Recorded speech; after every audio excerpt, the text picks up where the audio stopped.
KKR সবসময় অনামী ক্রিকেটারদের সুযোগ দেয়, তরুণ ক্রিকেটারদের উপর ভরসা রাখে।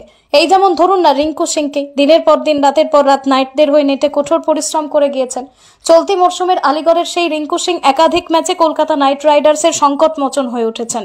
শুধু রিঙ্কুই নয়, এবারের আইপিএলে হর্ষিত রানা, সুভাষ শর্মাদের মতো তরুণ তুর্কিদেরও সুযোগ দিচ্ছে নাইটরা। তারাও সুযোগ পেলে নিজেদের প্রমাণ করতে ছাড়ছেন না। প্লে অফের দৌড়ে টিকে থাকার জন্য দলের সকলেই নিজেদের উজাড় করে দিচ্ছেন। নাইটদের নেটে কোনো কসুর ছাড়ছেন না নীতিশ রানা, আন্দ্রে রাসেলরা।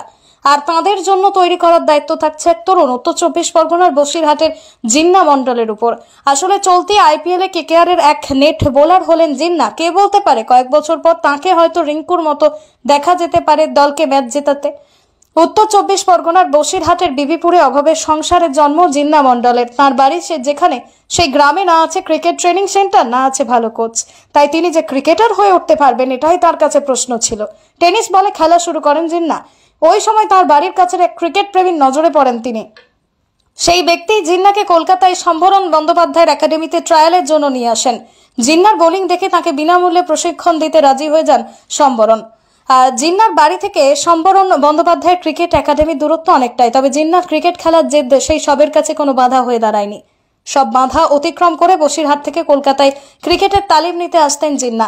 ভোর 3টে নাগাদ ঘুম থেকে উঠে সাইকেল চালিয়ে প্রথমে বাড়ি থেকে 10 কিমি দূরে থাকা কাকরা মির্জানগর স্টেশনে আসতেন জিন্না।